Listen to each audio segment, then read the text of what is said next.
It happened in front of hundreds of executives, journalists, and government officials. A single father wearing a worn gray work jacket was quietly redirected toward the service entrance as though he were invisible, while cameras flashed for the wealthy and powerful arriving through the front doors.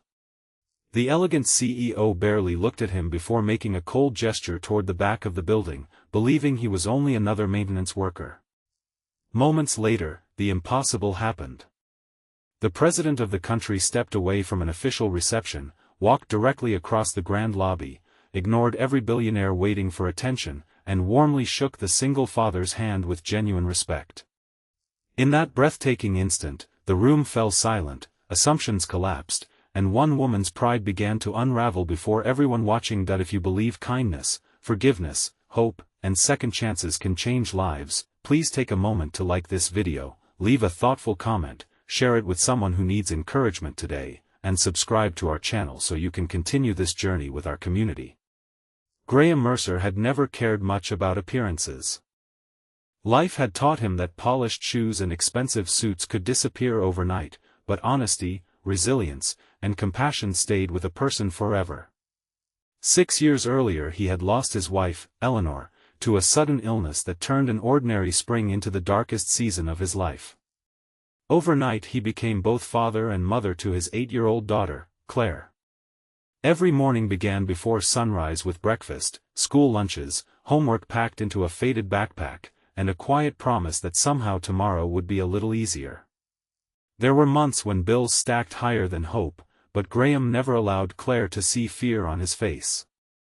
Instead, he smiled through exhaustion, repaired neighbors' appliances for extra income, and accepted every honest job that came his way. His greatest gift had always been solving impossible engineering problems. Years before tragedy entered his life, Graham had been among the country's most respected infrastructure specialists, designing emergency power systems that protected hospitals, airports, and government facilities during disasters. He never chased recognition, choosing instead to mentor younger engineers while others collected awards. When Eleanor became ill, he quietly stepped away from his prestigious career because no promotion mattered more than caring for his family. By the time he was ready to return, technology had advanced, companies had reorganized, and his resume looked outdated beside younger candidates with recent corporate experience. Employers saw gaps where there had once been sacrifice. The invitation that arrived one Tuesday afternoon surprised him. A national technology summit was gathering business leaders, innovators, and government officials to discuss the future of critical infrastructure. Graham had been invited as a private consultant after anonymously submitting recommendations that solved several security concerns within the conference center's emergency electrical network.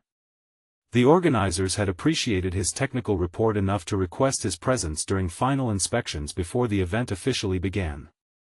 It wasn't glamorous work, but it paid well enough to cover Claire's overdue school expenses. Claire hugged him tightly before school that morning and reminded him that she believed he could fix anything.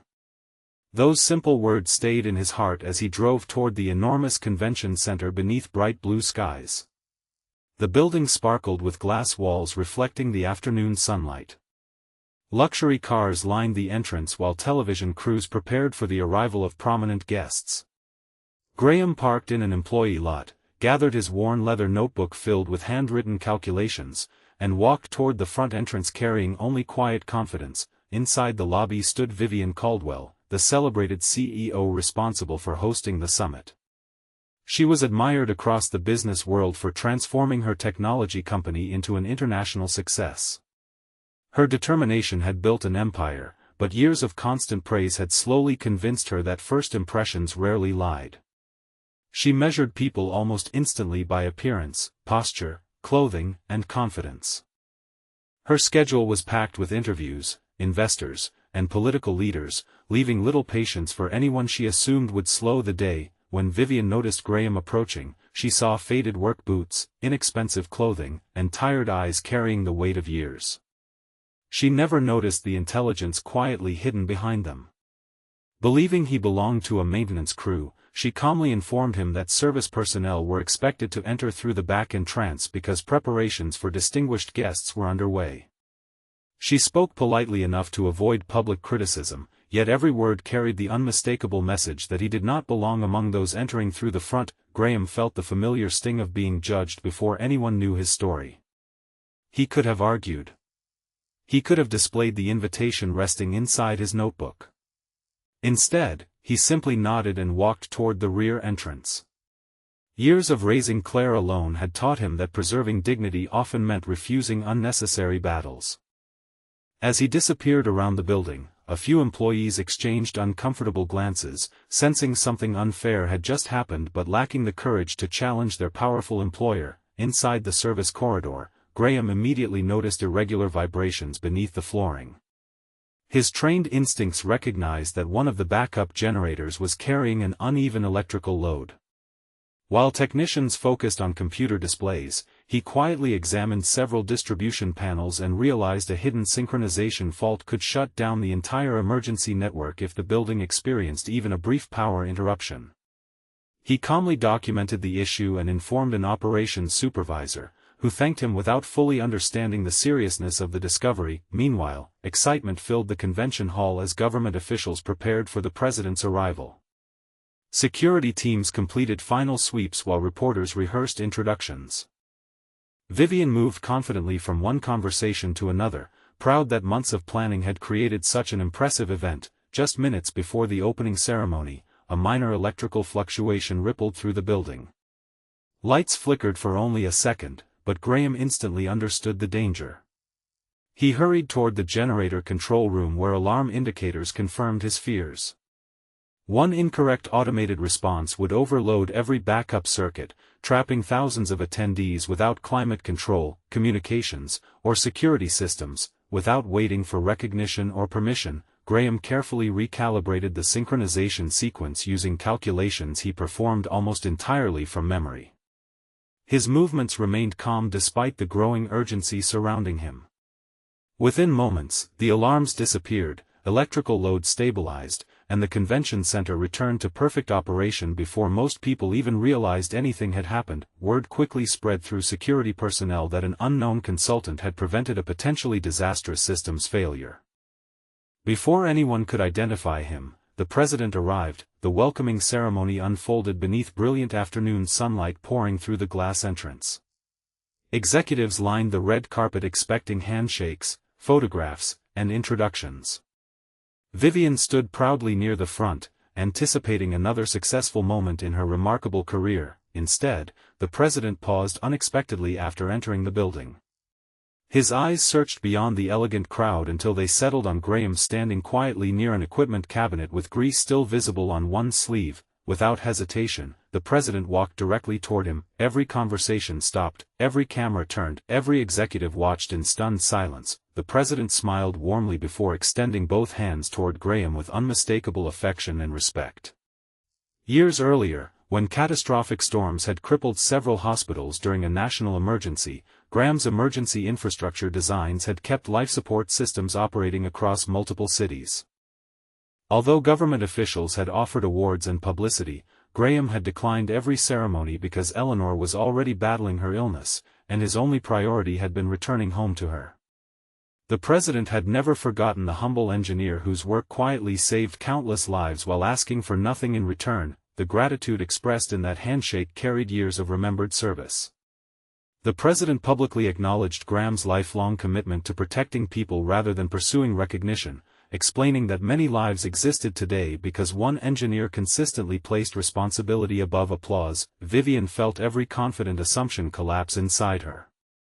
She remembered directing Graham toward the back entrance as though he were insignificant. Now the entire audience understood they had witnessed not the arrival of an ordinary worker but one of the nation's quiet heroes. Reporters immediately surrounded Graham, eager to hear his story. Yet instead of criticizing Vivian or celebrating himself, he redirected attention toward the engineering teams maintaining the building and spoke about the importance of every unseen worker whose dedication protected others every day. He explained that systems rarely failed because of one dramatic mistake. They failed when people forgot to value those doing invisible work. His humility spread through the room far more powerfully than any speech prepared for the summit. Vivian struggled to concentrate during her scheduled presentation. Every slide about leadership suddenly sounded hollow against the example she had witnessed only minutes earlier. That afternoon, after the formal sessions concluded, she quietly searched the building until she found Graham preparing to leave. For the first time in years, she approached someone without titles, cameras, or rehearsed confidence. She admitted that she had judged him entirely by appearance and confessed that success had slowly convinced her she could measure people's worth within seconds. Graham listened patiently, seeing not a proud executive but a woman confronting uncomfortable truths about herself. He accepted her apology with remarkable grace, explaining that everyone carried blind spots they failed to notice until life placed a mirror before them. The real measure of character, he said, was not whether someone made mistakes but whether they chose to grow after recognizing them. Those words stayed with Vivian long after Graham returned home. Over the following months, meaningful change spread throughout her company. Entrance policies separating executives from support staff disappeared. Employee recognition expanded beyond sales numbers to include maintenance crews, cleaners, receptionists, technicians, cafeteria workers, and countless others whose efforts often went unnoticed. Leadership training focused less on authority and more on empathy. Promotions increasingly reflected integrity alongside performance. Vivian personally visited every department, learning names she previously overlooked and listening to stories she had never taken time to hear. She discovered single parents balancing impossible schedules, employees quietly caring for elderly relatives, immigrants building new lives, and veterans beginning second careers. Every conversation reminded her how much humanity had existed beyond the polished conference rooms where she once spent nearly every day. Graham continued consulting while raising Claire, never seeking fame despite the renewed attention surrounding his remarkable career. His greatest pride remained helping Claire grow into a compassionate young woman who measured people by kindness instead of status. Watching her volunteer at community shelters and treat every classmate with equal respect convinced him that Eleanor's gentle spirit continued living through their daughter. One bright afternoon nearly a year after the summit, Vivian visited Claire's school during a community career event. She watched Graham patiently encourage students to ask questions about engineering, perseverance, and honesty. The children cared little about awards or famous handshakes. They admired the gentle father who explained that every bridge, hospital, and school depended on ordinary people quietly doing extraordinary work. Vivian realized that true leadership had never been about standing at the front entrance welcoming important guests. It was about ensuring nobody entering through any door ever felt invisible again. The story of that unforgettable handshake spread across newspapers, classrooms, and leadership seminars, not because a president honored an engineer, but because millions recognized themselves in moments when they had been underestimated, overlooked, or quietly dismissed. Graham's life reminded people that dignity never depends upon expensive clothing, powerful titles, or public applause. It grows from consistent acts of compassion performed even when no one is watching. Before you finish this story, please leave a meaningful comment sharing a time when someone looked beyond appearances and treated you with kindness, or tell us what lesson you believe this story teaches about judging others. If this story touched your heart, please like this video, leave a meaningful comment, share it with someone who needs hope today, and subscribe to our channel so you never miss another emotional journey. May we all remember that the greatest people often arrive without recognition, the strongest hearts are usually the quietest, and one simple act of respect can change not only another person's day, but the direction of our own lives forever.